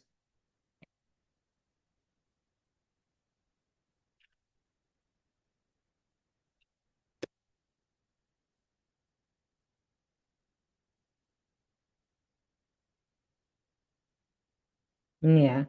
Em, Ini aku cuma jelaskan satu formula aja nanti teman-teman ini ya mengikuti dari belakang. Jadi aku kan mau menghitung rata-rata perempuan di parlemen ya, tapi dia harus di benua Afrika. Nah, menggunakan kalau di Excel tuh kita menggunakan average if, terus kita perlu ngeblok dulu datanya karena data kita ada di kolom D baris 2 sampai baris 59, jadi kita perlu ngeblok. Terus tapi kita mau memfilterkan berdasarkan benuanya. Nah, data benua itu kan ada di kolom B ya, dari B2 sampai B59. Makanya di sini aku ngebloknya B2 sampai B59, tapi dengan condition adalah dari data-data B2 sampai B59 ini aku cuma mau lihat yang dari negara Afrika gitu. Makanya kenapa BAS muncul di sini 33,7% itu sudah langsung merepresentasikan data-data yang berhubungan dengan perempuan parlemen di benua Afrika. Nah, itu pun juga approach yang sama untuk di kolom-kolom yang lain ya. Asumsikan kita sudah tahu, jadi ini hasilnya seperti begini rata-ratanya. Nah, dari rata-rata ini baru kita buat dari rata-rata ini baru kita buat visualisasinya, gitu ya. Misalkan, let's say kita mau buat visualisasi apa? Kita mau bandingkan antara perempuan parlemen dan perempuan di menteri ya. Kita bisa mungkin pilih diagram. Terus ini. Kebetulan kalau di sini langsung dia diagram kolom. Jadi ini. Tapi aku cuma mau sampai Oceania aja. Hmm. Ini kalau teman-teman blok, terus ini sudah. Langsung dia muncul, terus teman-teman tinggal edit-edit aja. Kayak di ini kan persennya di bawah ya. Kayaknya harus dikurangi gitu. Harus dikecilin mungkin fontnya ya biar kayak lebih proporsional kayak gitu. Gitu. Terus kalau misalkan teman-teman agak nggak suka sama persennya juga bisa dihapus persentasenya ya, gitu. Hapus persentasenya ini di judul. Jadi yang ada di atas ini tuh dia dari judul teman-teman, terus ngatur. Em, jadi ketika buat visualisasi nanti langsung muncul di sini. Oh ini judul, terus yang ini nih ada di mana. Jadi ketika teman-teman klik di masing-masing apa menu atau kayak feature yang ada di chartnya nanti akan muncul langsung di nanti di bagian kanan kanan editor diagramnya langsung kayak keluarin bagaimana yang bisa teman-teman edit. Jadi teman-teman tinggal pilih, oh misalkan pengen warnanya merah gitu ya, itu juga bisa. Teman-teman tinggal ubah gitu. Jadi ini kayak salah satu contoh sederhana. Terus kalau misalkan teman-teman sudah dapat, ini mau copy ke dashboard juga silakan. Kalau ini kan aku buatnya agak berbeda ya. Nah, oke, setelah teman-teman kita membuat kayak satu chart ini, dari teman-teman ada tidak yang mau share kira-kira insight apa yang teman-teman lihat ketika membaca chart tersebut gitu.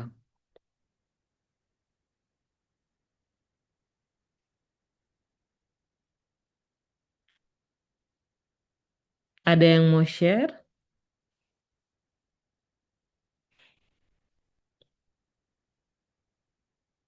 Oke.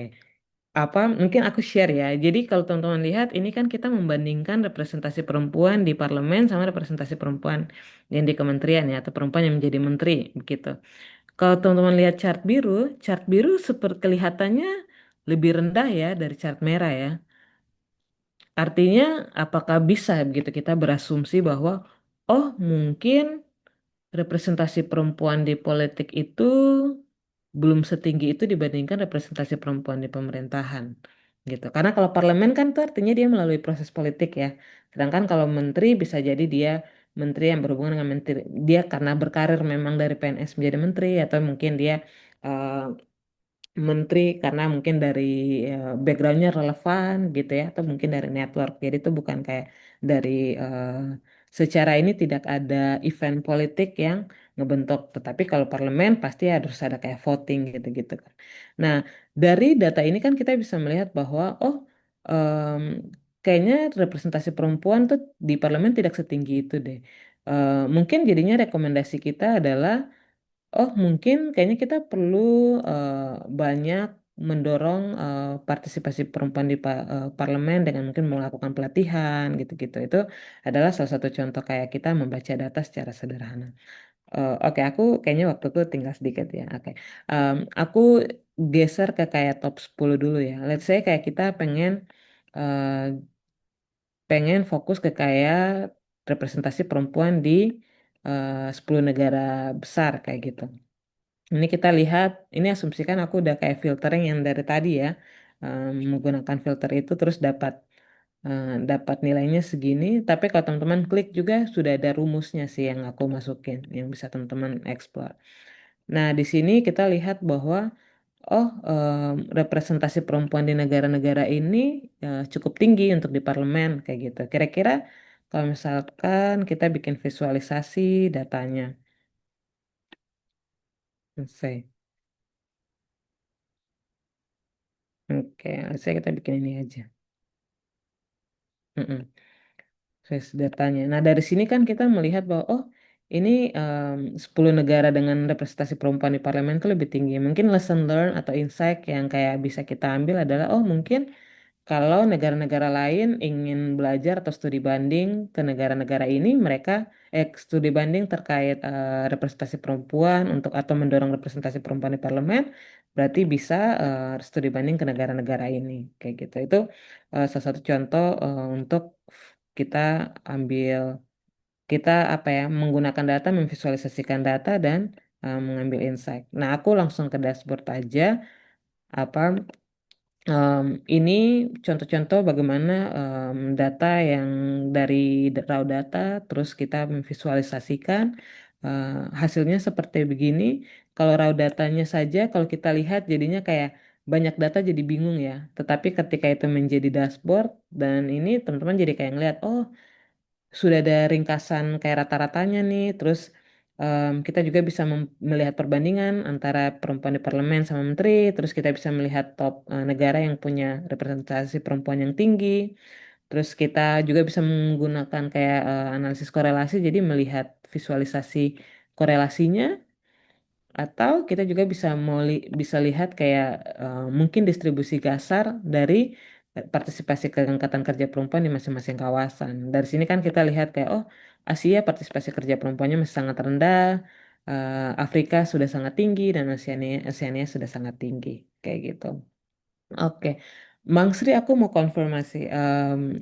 Waktuku ini berarti udah habis atau aku masih bisa kayak going through Tableau cepat baru kita diskusi.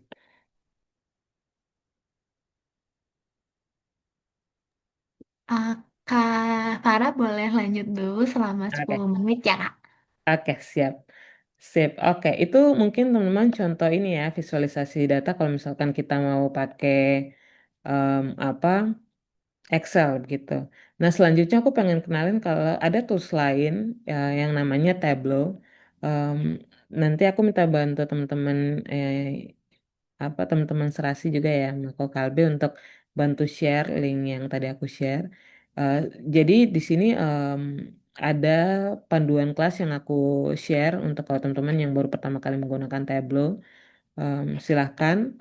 Eh, jadi Tableau ini biasanya untuk visualisasi data, tapi lebih banyak untuk pembuatan dashboard kayak gitu. Nah, kalau teman-teman sudah, itu teman-teman bisa login aja. Ini kalau aku udah bisa ya. Nah, kalau teman-teman mau bikin visualisasi atau dashboard di Tableau itu kalau sudah login langsung mau masuk aja ke web authoring ya. Ini tergantung. Jadi di Tableau itu ada dua cara. Teman-teman bisa menggunakan Tableau-nya langsung di websitenya atau teman-teman perlu download juga ke desktop nggak apa-apa. Kalau aku karena desktop aku penuh, jadi aku biasanya lebih prefer di web aja gitu. Sorry. Oke. Nah, nah, ketika sudah punya teman-teman buka di Tableau, cara untuk connect ke data, ada banyak cara, bisa langsung, ada yang kalau datanya udah terhubung bisa langsung terlihat, ada yang bisa kayak lewat upload dari lokal atau bisa hubungkan ke Google Drive, teman-teman. Kalau aku karena dataku ada di lokal, jadi aku download aja dari lokal. Gitu.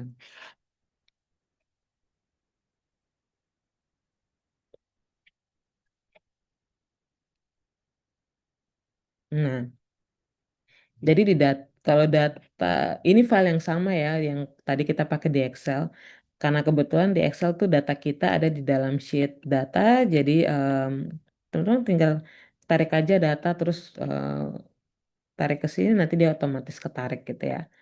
Terus klik aja update automatically nanti langsung ini data teman-teman muncul di sini. Ya, di sini untuk proses import data terlebih dahulu. Setelah datanya sudah sukses, ini hitungannya sudah sukses terimport ya.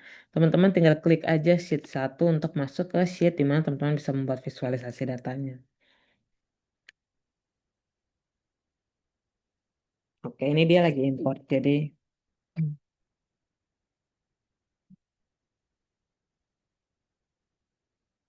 oke. Jadi kalau teman-teman jadi Tableau, nanti dia bentukannya seperti begini. Terus em, Excel teman-teman yang tadi nama-nama kolom itu dia akan terimportnya seperti begini. Jadi enaknya Tableau adalah dia langsung otomatis mengidentifikasi data mana yang kayak dia memang cuma isinya ABC, ABC artinya huruf aja.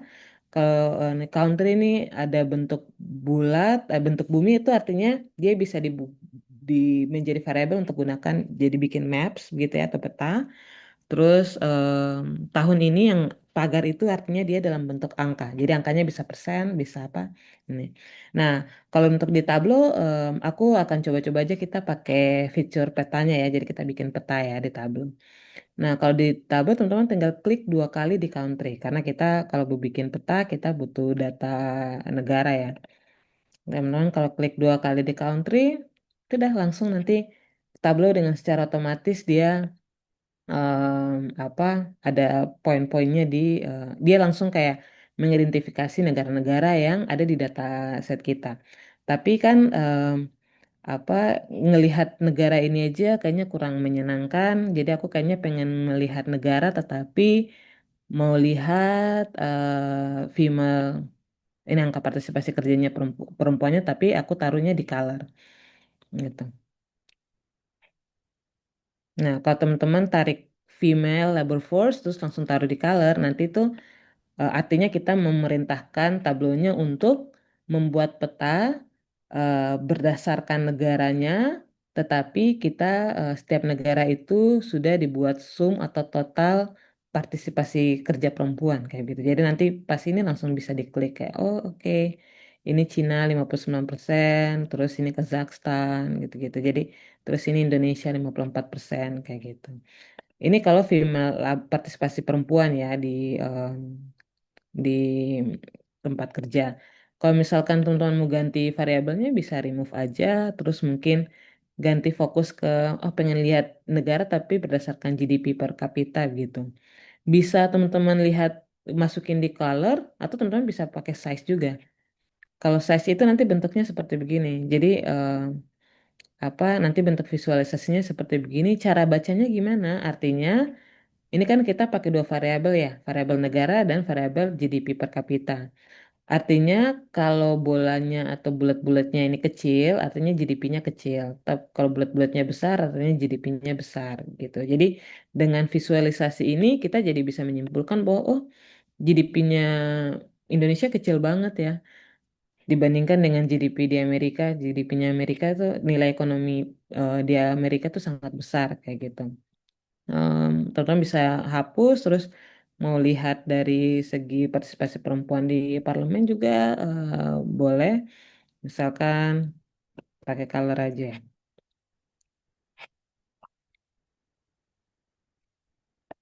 gitu.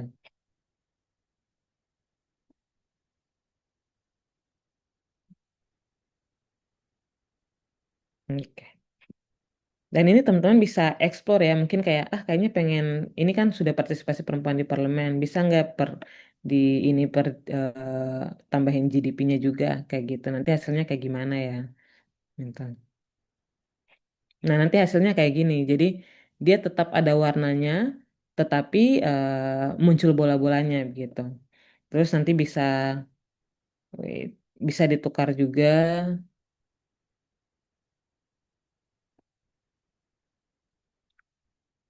Hmm.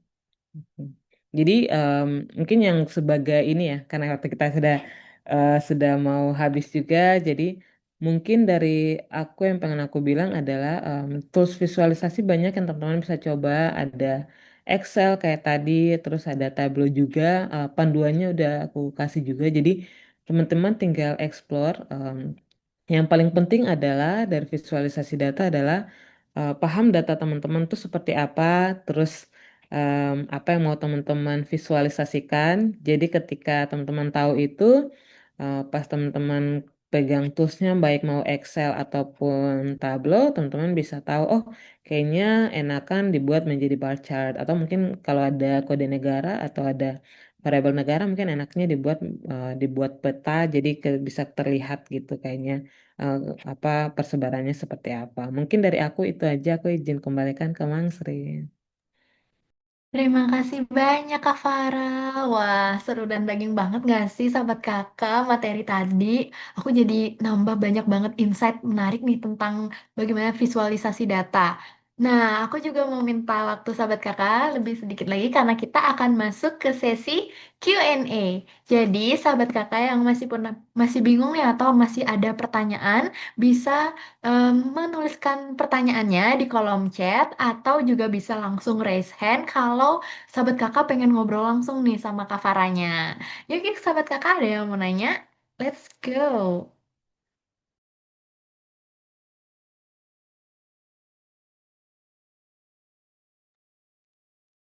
Oke, mungkin sambil nunggu sahabat kakak ada yang raise hand atau ada yang ngetik di kolom chat nih kak. Mang Sri mau nanya dulu nggak, kak, kan tadi kita udah bahas tentang gimana data dan juga visualisasinya. Mang Sri mau masuk tentang eh, data science di dunia kerja dong kak. Eh, kalau di dunia kerja itu tools apa sih yang paling sering digunakan ketika kita jadi seorang data science gitu kak? Terima kasih kak Farah.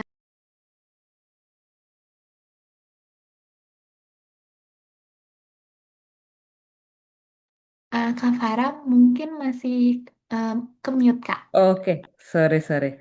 Eh, em, Pertanyaan yang sangat bagus, Bang Sri. Aku izin kasih aku mungkin 30 detik. Aku punya slide pas banget aku pakai eh, slide tersebut untuk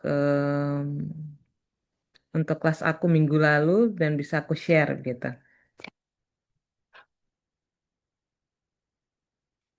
Bentar ya.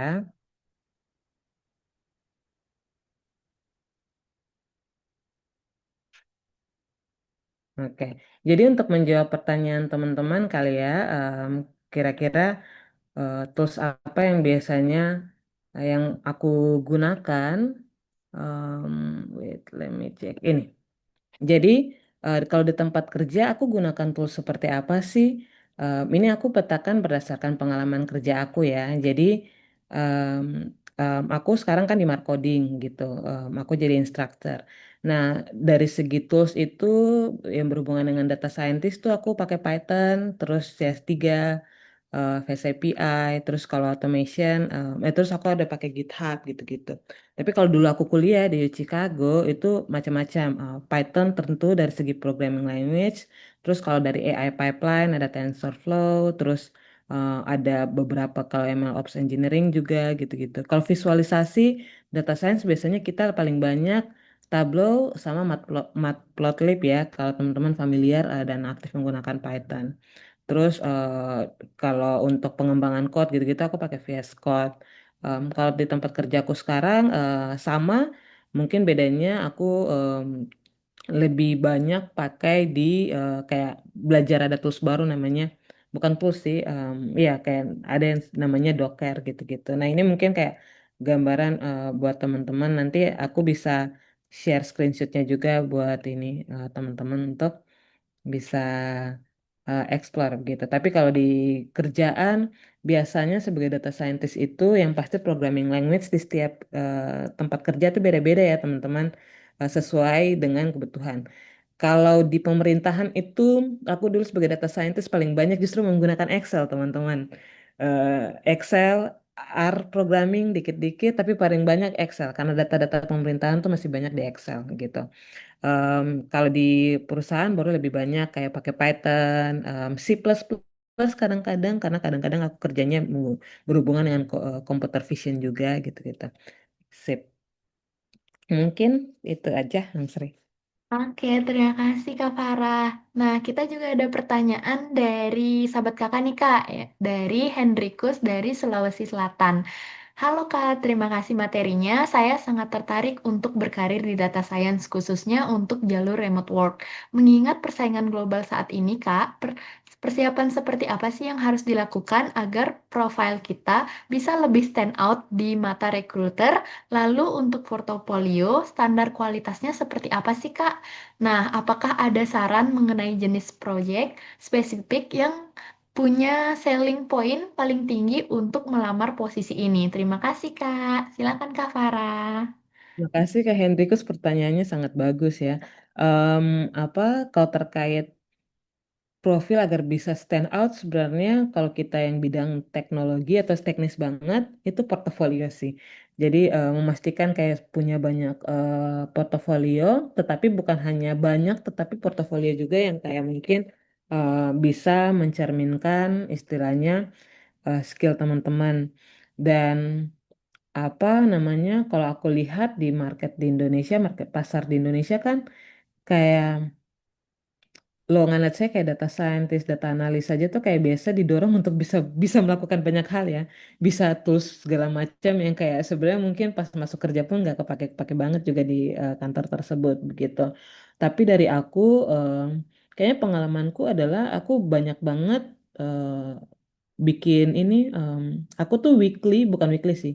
Dulu sih weekly, sekarang tuh mungkin monthly, setiap bulan atau 2 bulan. Jadi bikin kayak kerja-kerja project-project data science saja terus aku masukin di GitHub aku gitu. Jadi di GitHub aku tuh aku punya satu repository yang dia nggak public. Aku tulisnya di situ AI for public sector sama data science for public sector. Karena apa? Karena aku tuh memang memilih untuk berkarir di bidang sektor publik. Jadi kayak berhubungan dengan pemerintahan atau yayasan atau NGO gitu-gitu ya. Jadi aku punya repository itu di GitHub, di mana di situ tuh aku mengerjakan use case berbeda-beda. Jadi ada use case data science, aku ngambil untuk kayak apa kasus waste management atau pengelolaan sampah gitu. Terus ada juga yang kayak berhubungan dengan perempuan. Terus ada juga yang kayak berhubungan dengan tata kelola pemerintahan, kayak let's say yang lagi aku kerjakan tuh berhubungan dengan pengembangan satu data kan, satu data di daerah gitu-gitu. Nah, itu biasanya aku bikin kayak dummy use case-nya terus aku masukin juga ke repo aku. Nah, setiap aku mau apply di tempat baru atau tidak, aku mau apply freelance-freelance, aku pakai repo itu gitu untuk kayak show portofolio aku dan use case aku kayak gitu. Terus bisa juga teman-teman maksimalkan LinkedIn. Menurut aku LinkedIn tuh jadi aku tuh setelah lulus S2, aku kan sekarang bantu-bantu di marketing. Aku tuh di reach out, aku bantu-bantu di marketing karena di reach out melalui LinkedIn. Karena aku sering ngepost-ngepost project-project aku kayak berhubungan dengan data science, terus ML Ops gitu-gitu, AI gitu-gitu. Padahal yang aku tulis tuh sebenarnya ya teman-teman itu nggak mendalam, literally yang sangat kayak cuma eh, analisis-analisis sederhana kayak gitu. Tapi em, pas aku sudah mau dekat lulus tuh dari marketing tuh reach out ke aku. Terus dari UI juga waktu itu reach out. Jadi kadang-kadang sekarang aku tuh juga ngajar-ngajar di UI. Ya, itu tuh di reach out sama kaprodinya karena ternyata karena apa? Karena mereka melihat oh use case yang aku sharing-sharing di LinkedIn itu kayaknya beragam dan cocok sama em, ini mereka. Jadi mungkin dari aku itu terus kalau terkait pekerjaan remote work, teman-teman, em, aku melihat biasanya di Threads atau X atau Instagram tuh sekarang lagi banyak banget promosi itu ya. Tapi to be honest, pekerjaan remote itu tidak mudah untuk didapatkan. Itu apa ada jalur-jalurnya misalkan lewat kayak website kayak freelancer.com atau Upwork gitu-gitu. Tapi untuk daftar di situ teman-teman bisa buat akun. Tapi kan perlu kayak bidding gitu-gitu juga ya di dalam ini. Itu kayak butuh proses yang lama. Again perlu ada portofolio juga gitu. Em, Terus mungkin saran aku selain aktif juga di memaksimalkan LinkedIn gitu-gitu, teman-teman bisa gabung-gabung aja di komunitas-komunitas yang berhubungan dengan data, kayak Data Science Indonesia, terus apa ikut juga kayak misalkan kegiatan-kegiatan atau community ya yang berhubungan dengan data science atau remote work. Kan karena itu mungkin bisa membantu teman-teman untuk terpapar kayak gitu. Kalau di aku kebetulan, menurut aku cukup kebetulan bisa dapat kerja yang fully remote sih. Jadi apa em, dapat kerja yang sesuai dengan jurusan dan juga bisa fully remote. Eh, Menurut aku itu bukan hal yang umum. Biasanya juga agak-agak tricky kayak gitu. Mungkin semoga menjawab ya. Oke, terima kasih Kak Farah. Mungkin karena sahabat kakak belum ada yang nanya, Mang Fri lagi satu pertanyaan deh Kak. Em, kan kakak untuk kita mau misal kita mau buat portofolio dan tentunya kita perlu project-project. Nah, untuk project-project itu ide project sama data-data project itu biasanya kita bisa dapatnya dari mana sih Kak? Makasih Kak Farah. Really great questions. Aku biasanya pakai data dari kaggle.com. Jadi kaggle.com itu kalau teman-teman yang bergerak di data, pasti data science, engineering gitu-gitu itu pasti biasanya acuannya di sini. Jadi teman-teman di situ aja terus lihat ada banyak data-data, ada banyak use case, ada banyak code-nya juga gitu-gitu. Apa terus kalau teman-teman ini aku juga cukup menyarankan teman-teman untuk explore terkait AI sih, kayak AI agent gitu-gitu. Aku rasa kayak sekarang tuh semua itu bergerak ke arah situ. Jadi mau teman-teman backgroundnya apapun, kayaknya memahami terkait AI itu penting. Nggak harus AI sebagai karir untuk AI engineer ya. Mungkin kayak sederhana kayak AI untuk productivity gitu. Bagaimana bisa menggunakan tools-tools AI untuk mengautomasi kerja atau membangun sistem teman-teman juga. em, aku rasa itu sangat bagus deh.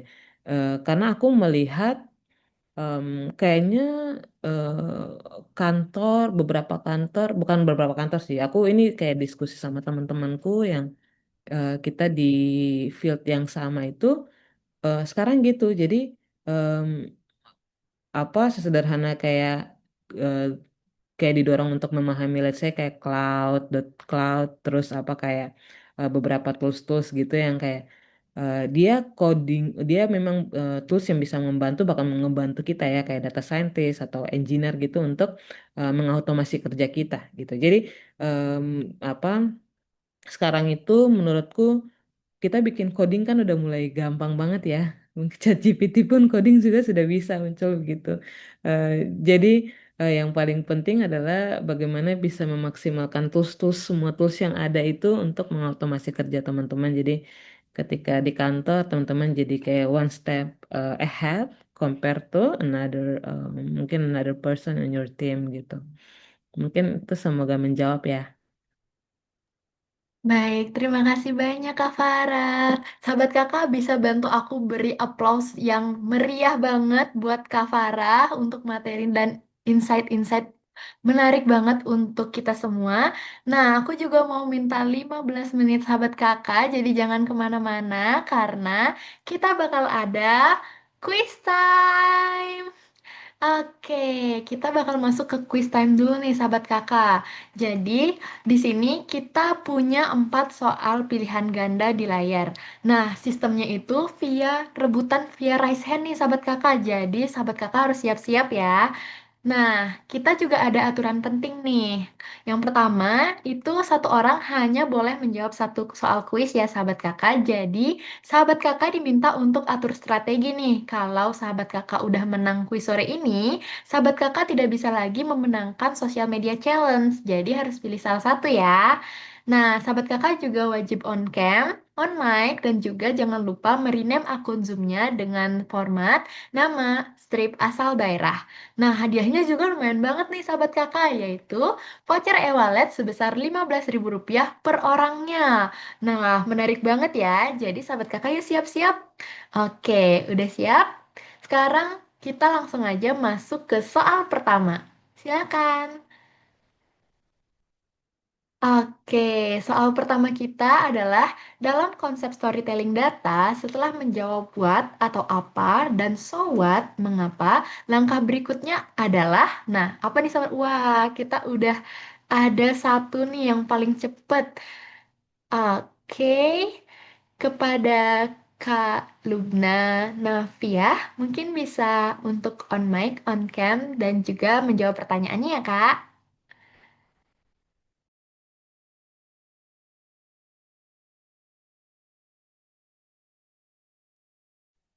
Baik, apakah suaraku kedengaran, Kak? Terdengar Kak? Silakan. Baik, untuk jawaban dari nomor satu, sesuai materi yang diberikan tadi, saya memilih jawaban C, menentukan tindakan yang perlu dilakukan. Opsi C. Oke, terima kasih Kak Lubna. Bener nggak nih Kak Kara kira-kira jawaban dari Kak Lubna? Benar.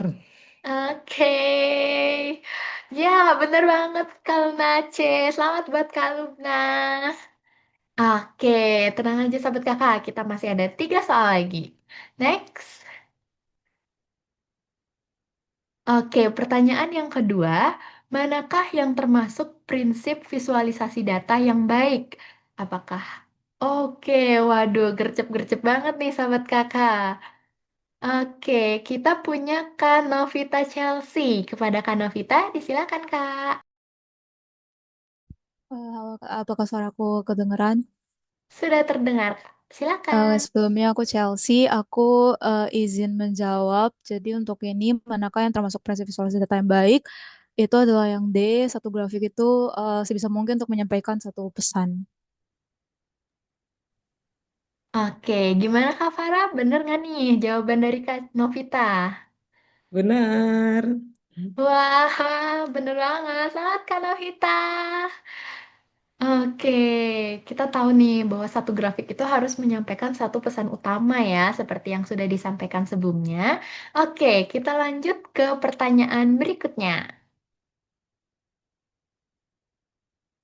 Nah, jadi di sini disajikan data nih, sahabat kakak. Jenis visualisasi apa sih yang dapat digunakan untuk melihat tren jumlah ketua BEM berdasarkan gender dan tahun? Waduh, gercep-gercep banget ya, sahabat kakak. Nah, kita punya Kak Sabtina Arinda. Silakan Kak Sabtina.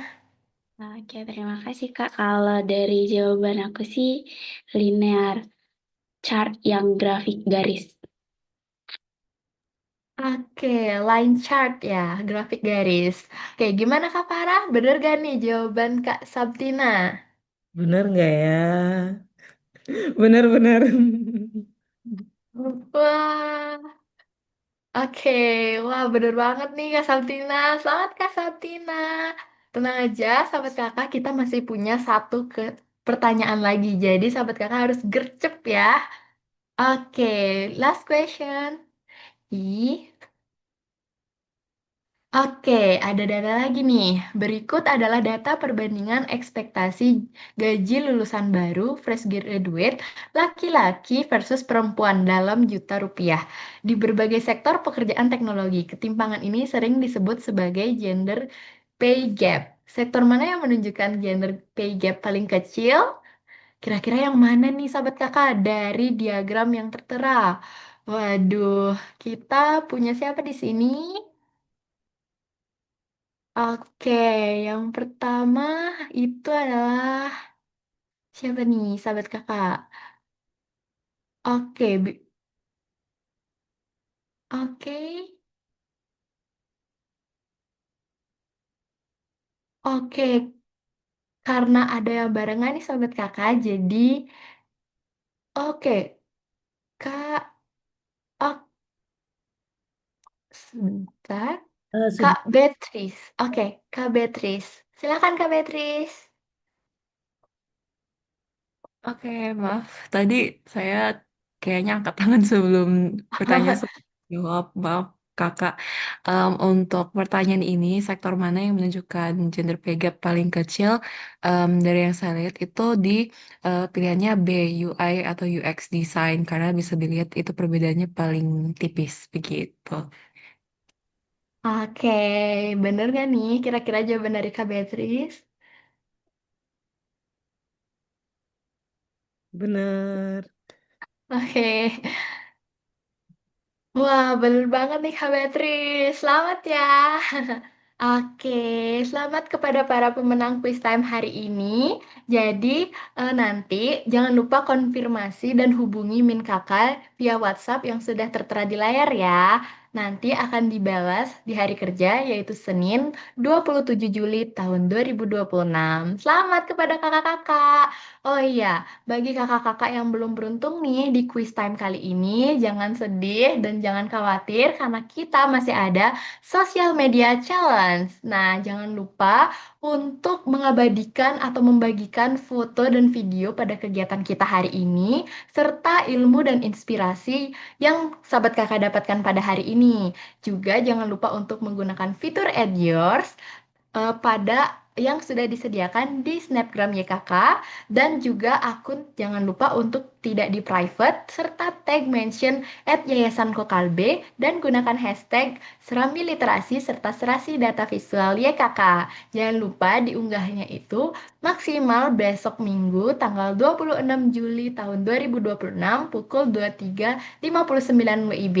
Karena nanti bakal dihubungi nih oleh tim Yayasan Kokalbe dan akan mendapatkan voucher e-wallet senilai masing-masing Rp20.000. Jadi, yuk sahabat kakak yuk, kita segera bikin social media challenge kita.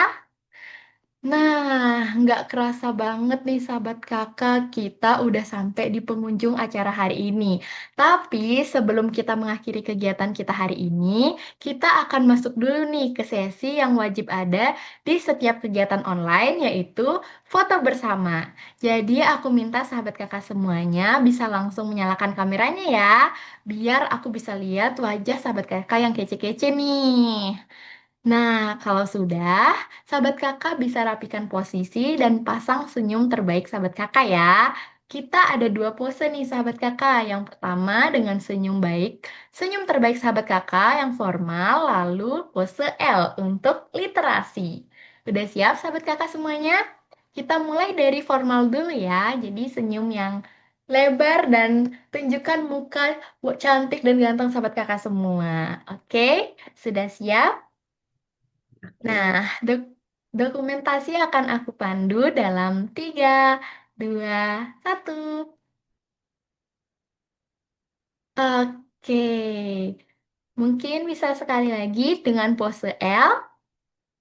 Oke, dokumentasi akan aku pandu lagi dalam hitungan 3, 2, 1. Oke, wah cakep-cakep banget nih sahabat kakak. Terima kasih ya sahabat kakak semuanya. Oke, sahabat kakak, sebelum meninggalkan Zoom, aku juga mau mengingatkan untuk jangan lupa mengisi presensi dan evaluasi di link bit.ly/slash presensi evaluasi serasi 2026 atau scan kode QR yang sedang tampil di layar ya.